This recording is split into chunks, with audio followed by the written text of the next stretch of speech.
അപ്പോൾ എന്തിനാണ് ഈ BJPയുടെയോ CPMൻ്റെയോ കോൺഗ്രസിൻ്റെയോ വോട്ട് ശതമാനവും പെർസെൻറ്റും സീറ്റും ഒക്കെ വെച്ച് സ്വതന്ത്ര ചിന്തകർ, ജാതി മത രാഷ്ട്രീയ പരിഗണനകൾക്ക് അപ്പുറം വസ്തുനിഷ്ഠമായ തെളിവ് അന്വേഷിക്കുന്നവരെ വ്യാകുലപ്പെടുന്നതെന്ന് എനിക്ക് മനസ്സിലാവുന്നില്ല.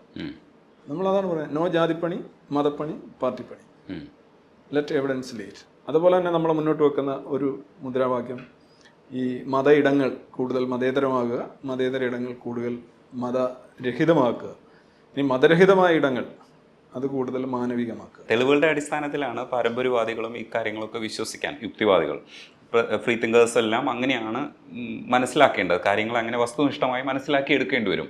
അപ്പോൾ അവർ പാർട്ടിയിൽ പ്രവർത്തിക്കുന്നത് കൊണ്ട് എന്തെങ്കിലും ദോഷമുണ്ടോ? Yes, of course. അങ്ങനെയാണ് എന്നുള്ള വാദം ഞാൻ കണ്ടസ്റ്റ് ചെയ്യണം. കാരണം അങ്ങനെ അല്ല അവർ. ഇപ്പോൾ അങ്ങനെയാണ് യുക്തിവാദികൾക്ക് ഹോമിയോപ്പതിയിൽ വിശ്വസിക്കാൻ കഴിയുക? അവരെങ്ങനെയാണ് ജൈവ കൃഷിയുടെ പ്രൊമോട്ടേഴ്സ് ആവുക? അവരെങ്ങനെയാണ് യോഗ എന്ന് പറയുന്നത് സർവ്വരോഗ സംഹാരിയായിട്ടുള്ള മഹത്തായ ഒരു സംഭവമാണെന്ന് അവതരിപ്പിക്കുക?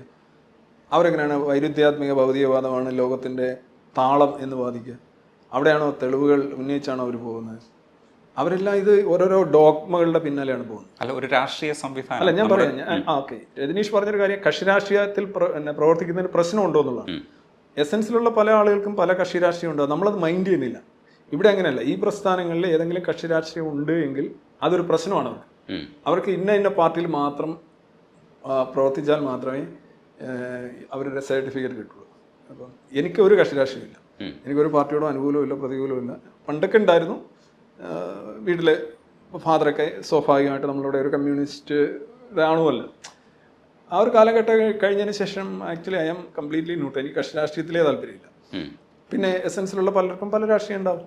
പക്ഷേ അവർ ഈ കക്ഷി രാഷ്ട്രീയത്തിൽ നമ്മൾ ഇടപെടുന്നുമില്ല, നമ്മൾ അഭിപ്രായം പറയുന്നില്ല, നമുക്ക് താല്പര്യമില്ല.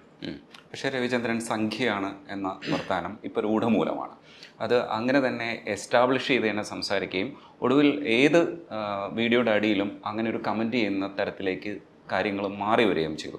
എവിടെ മുതലാണ് ശരിക്കും മാറ്റം എന്നാണ് രവിചന്ദ്രൻ ശരിക്കും ഒബ്സർവ് ചെയ്യുന്നത്? ഈ കേരളത്തിൽ ആരാണ് സംഖ്യ അല്ലാത്തത്?